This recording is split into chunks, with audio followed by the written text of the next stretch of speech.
Assalamualaikum warahmatullahi wabarakatuh. Bertemu lagi dengan saya Novi Budiningrum.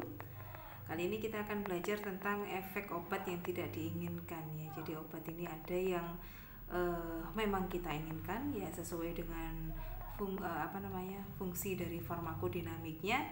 Dia mempunyai efek samping atau efek yang tidak kita inginkan ya. Contohnya seperti mengantuk. Sebenarnya kan kalau kita minum obat kan kita nggak mau ya mengantuk ya. Nah, ini ada beberapa efek obat yang memang tidak kita inginkan ya. Nah, permasalahan obat atau efek obat yang tidak diinginkan atau adverse drug reaction ya. Reaksi obat yang tidak diinginkan, setiap efek yang tidak dikehendaki yang merugikan atau membahayakan pasien atau yang dinamakan adverse reaction ya dari suatu pengobatan itu pasti ada. Obat, apalagi obat kimia ya, jangankan obat kimia, obat herbal pun itu ada efek yang tidak diinginkan. Jadi kita benar-benar harus hati-hati, jangan meremehkan walaupun itu obat herbal maupun obat kimia. Jadi ada beberapa, apabila kita tidak sesuai dosis maka ada reaksi obat yang akan tidak kita inginkan ya. Nah, ini ada beberapa istilah penting yang perlu diketahui. Yang pertama adalah efek samping ya, tahu sendiri ya, efek samping ini merupakan efek dari suatu obat yang tidak diinginkan untuk tujuan terapi dengan dosis yang dianjurkan ya. Kita sudah minum sesuai dosis, tetapi ada saja efek sampingnya seperti kalau kita minum obat flu atau obat batuk, ini pasti bersifat sedatif ya, sehingga kita membuat ngantuk dan lain sebagainya. Dan obat-obat anti alergi biasanya ya, seperti CTM itu kan sebenarnya obat anti alergi, tetapi efek sampingnya adalah membuat ngantuk ya. Efek tambahan atau sekunder yaitu efek yang tidak langsung akibat efek utama obat, seperti penggunaan antibiotik spektrum luas ya atau fungistatik ya, mengandung bakteri khusus yang memproduksi vitamin, terjadi defisiensi vitamin, diberikan vitamin B kompleks. Nah, ini merupakan efek tambahan atau sekunder. Kemudian ada istilah idiosinkrasi yang kemarin sudah kita singgung ya, yaitu efek abnormal dari obat terhadap seseorang yang disebabkan kelainan faktor genetik pada pasien yang bersangkutan. Contohnya pada pengobatan malaria dengan primaquine ya, menyebabkan anemia hemolitik ya. Ini banyak terjadi pada orang kulit hitam yang di Afrika ya. Kemudian ada reaksi alergi, yaitu reaksi khusus antara antigen dari obat dengan antibodi tubuh ya. Jadi tubuh kita tidak menerima adanya efek yang tidak diinginkan ini ya. Efeknya bagaimana? Berbeda-beda tiap orang ya. Alergi itu bisa yang gatal, kemudian ada yang bisa yang bengkak, meradang dan lain sebagainya ya. Tergantung dari antibodi masing-masing tubuh. Makanya setiap orang itu berbeda. Kalau si A minum obat kemudian dia terjadi biduran-biduran itu seperti gatal ya seluruh tubuh ya. Tapi si B minum obat ini ternyata matanya jadi bengkak. Nah, itu merupakan suatu alergi obat yang masing-masing orang itu berbeda. Dari mana alasannya? Karena masing-masing orang mempunyai antibodi tersendiri ya, sehingga penerapan alergi pada masing-masing obat ini berbeda-beda. Tuh. Nah, kemudian ada fotosensitisasi ya, sangat peka terhadap cahaya akibat penggunaan obat secara lokal, contohnya tetrasiklin dan derivatnya. Kemudian ada efek toksik ya, bila obat digunakan dalam dosis yang tinggi menunjukkan gejala toksik. Kemudian ada efek teratogen atau efek obat pada dosis terapeutik untuk ibu dapat mengakibatkan cacat pada janin. Hati-hati ya pada penggunaan obat dengan efek teratogenik ya, sehingga nanti apabila kita memberikan pada ibu hamil, nah ini bahaya sekali karena bisa mengganggu pertumbuhan tulang dan gigi dan bahkan sampai ke cacat bawaan saat dalam kandungan. Jadi hati-hati ya, apalagi kalau pada penggunaan obat-obat seperti antiinflamasi ya, jadi hati-hati. Kemudian adanya efek toleransi, yaitu peristiwa di mana dosis obat harus dinaikkan terus-menerus untuk mencapai efek yang sama ya. Ini pada orang-orang yang sudah overdosis atau yang tidak bisa mengkonsumsi obat dalam jumlah yang kecil ya, jadi harus ditingkatkan terus-menerus. Itu. Kemudian ada lagi yang bersifat adiksi atau ketagihan, addicted ya. Pemberian obat yang menyebabkan toleransi jika dihentikan mendadak menimbulkan sindrom gejala putus obat atau withdrawal syndrome. Jadi seperti kalau kita ini ya bukan kita ya, seseorang kemudian mengkonsumsi obat-obatan terlarang tidak bisa langsung dilepas begitu saja. Pasti dia akan ketagihan dan malah akan membuat suatu hal yang membahayakan bagi si pasien ya. Nah, menurut WHO, ketergantungan rohania dan jasmania terhadap suatu obat ini ciri-cirinya adalah adanya dorongan untuk selalu menggunakan obat. Jadi hati-hati apabila sekarang banyak ya obat-obatan yang diberikan efek memang adiktif. Jadi disengaja supaya yang mengkonsumsi obat ini terasa enak di badan, pegel-pegel hilang ya. Terus-terusan minum obat ini, padahal di sisi lain obat ini berbahaya apabila dikonsumsi terus-terusan ya. Itu kemudian timbul ketergantungan rohania dan diikuti ketergantungan badaniah, menimbulkan kerugian terhadap masyarakat. Penghentian penggunaan obat tersebut menimbulkan efek hebat secara jasmania dan rohania. Jadi seperti abstinensi ya.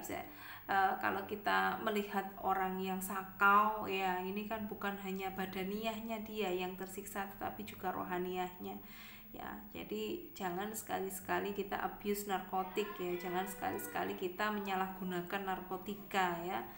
Nah, yang pengen kurus, ada teman saya pengen kurus ya, kemudian dia mengkonsumsi narkoba atau narkotika sehingga dia kurus, tetapi dia addicted ya, dia ketergantungan ya. Kurus memang dia ya, saya aja pengen kurus tapi saya nggak berani nyoba narkotika ya. Jangan sampai ya, kalian juga jangan sampai ya. Kemudian ada yang namanya takifilaksis ya, peristiwa berkurangnya respon terhadap aksi obat pada pengulangan dalam dosis yang sama ya.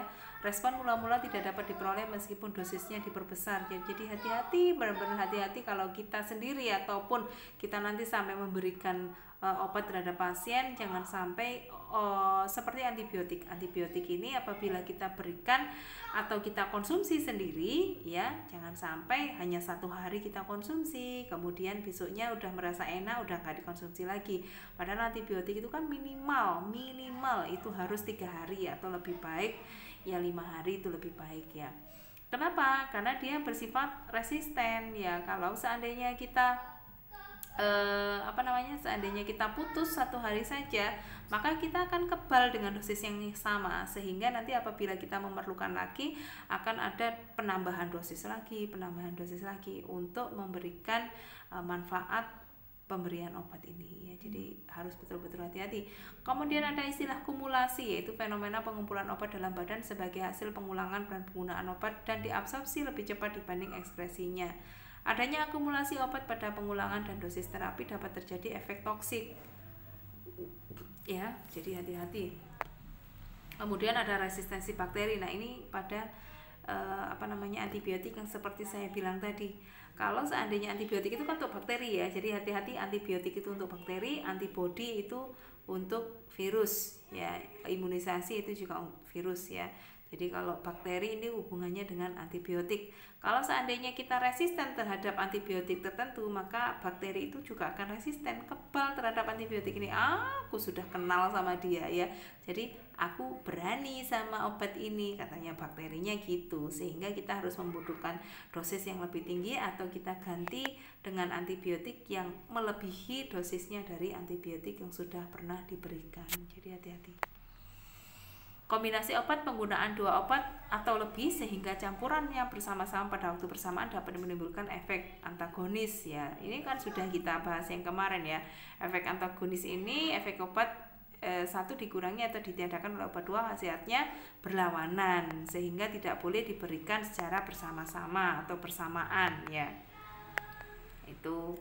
Kemudian antagonis kompetitif ya, persaingan reversibel antara 2 obat yang menduduki reseptor yang sama, sehingga apabila dua-duanya nanti diberikan secara bersamaan bisa terjadi efek toksik juga ya, karena sehingga kalau seandainya 2 obat kita berikan dengan tujuan yang sama bisa terjadi overdosis dan keracunan ya.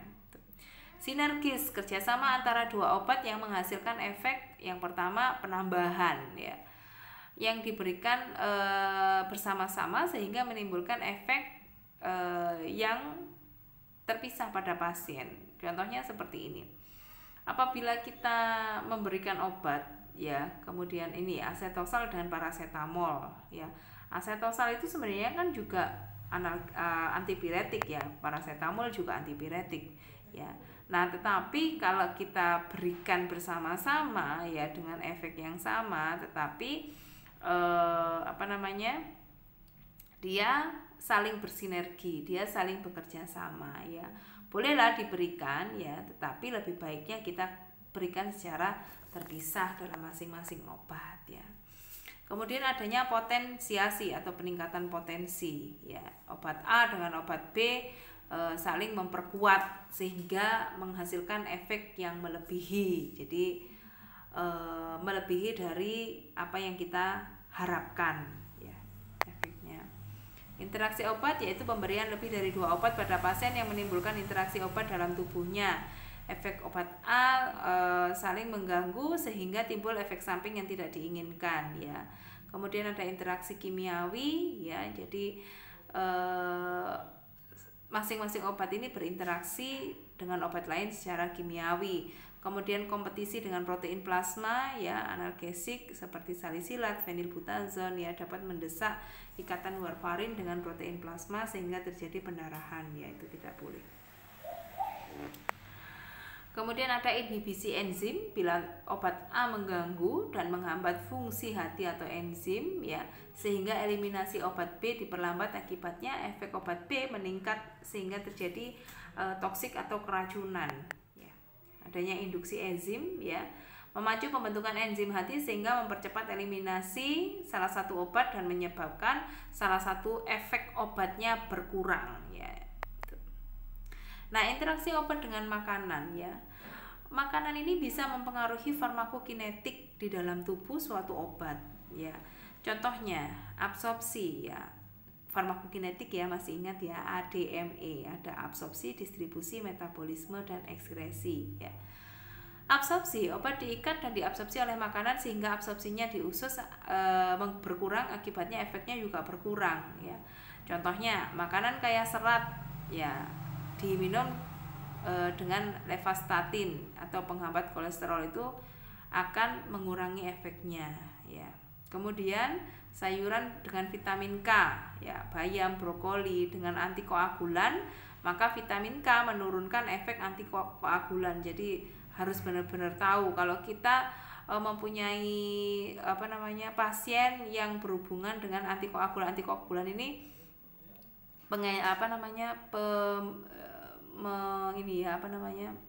membekukan darah ya, antikoagulan ya. Jadi ada kelainan pada pembekuan darahnya ya, sehingga kalau pada ibu hamil atau ibu bersalin ya, ini gampang sekali terjadi pendarahan. Jadi jangan sampai kita berikan bayam, brokoli dan lain sebagainya ya. Kemudian tetrasiklin dengan susu ya, kalau susu ini memang diusahakan tidak boleh dikonsumsi dengan obat-obatan ya, jadi bisa mempengaruhi kerja dari masing-masing obat. Tuh, kemudian ada biotransformasi, makanan menghalangi biotransformasi obat sehingga kadar obat dalam plasma meningkat mengakibatkan efek toksik ya. Kemudian ekskresi, makanan kaya protein seperti daging, telur, ikan, roti, cake dapat menurunkan pH urin ya, sehingga mengurangi reabsorpsi tubular obat ya. Kemudian kontraindikasi yaitu kondisi patologis di mana obat tidak boleh digunakan ya, gangguan fungsi hati, hati-hati penggunaan parasetamol, ketokonazol. Ketokonazol itu anti fungi atau anti jamur ya. Kalau kalian nanti punya pasien flor albus atau keputihan ya yang gatal ya, pasti itu kan gatal, kemudian ada rasa panas, bau yang tidak sedap, berada keputihan. Nah, itu kemungkinan ada jamur atau fungi, maka bisa diberikan ketokonazol. Nah, itu tidak boleh diberikan pada orang-orang dengan gangguan fungsi hati. Kemudian ada gangguan fungsi ginjal, hati-hati dalam pemberian gentamisin ya, karena itu merupakan suatu kontraindikasi pada gangguan fungsi ginjal. Kemudian inkompatibilitas farmakologis terjadi di luar tubuh sebelum obat diberikan. Dua obat atau lebih dicampur dalam satu wadah atau obat suntik dalam cairan infus ya, ditandai perubahan fisika kimia yang tak terlihat. Hati-hati, kalau seperti ini inkompatibilitas farmakologis ini memang tidak boleh dicampurkan. Jadi ada beberapa obat yang tidak boleh dicampurkan karena akan bersifat toksik juga ya, atau ada reaksi lain yang masing-masing orang tidak sama ya. Contohnya penisilin dinonaktifkan oleh aminoglykosid, jadi tidak boleh diberikan secara bersama-sama. Gentamisin diinaktivasi oleh karbenisilin ya, amfoterisin B mengendap dalam larutan NaCl atau Rl ya. Itu jadi jangan sampai kalau kita memberikan amfoterisin B tidak boleh kita berikan bersamaan atau di drip pada cairan NaCl ataupun Rl. Kadang-kala ada manfaatnya yaitu heparin atau antikoagulan ya, dihambat dengan pemberian protamin yaitu antidot spesifik terhadap overdosis heparin ya. Ada beberapa inkompatibilitas farmakologis yang memang menguntungkan, contohnya seperti itu tadi, heparin yang dihambat dengan protamin ya. Jadi memang sebenarnya kalau kita belajar tentang farmakologi ini memang gampang-gampang susah ya, tapi hanya nice to know aja ya, sehingga kalau nanti kita memberikan terapi terhadap pasien kita bisa berhati-hati. Oh ternyata ada beberapa obat yang tidak boleh diberikan bersama-sama. Nah dari situ maka saat kita memberikan obat dalam jumlah yang banyak ya, jadi harus kita benar-benar tahu. Kalau memang kita tidak tahu, alangkah baiknya kita tidak memberikan obat tersebut secara bersama-sama, sehingga ada jeda waktu yang harus kita berikan. Jadi kalau seandainya obat A, B, C, berarti obat A diberikan jam 7, obat B diberikan jam 8 dan lain sebagainya ya. Mungkin itu saja dari saya, semoga bermanfaat. Jangan lupa setelah kita mempelajari ini akan ada sesi tanya jawab. Jadi saya harap benar-benar mengerti dan dipahami. Sekian dari saya. Wassalamualaikum warahmatullahi wabarakatuh.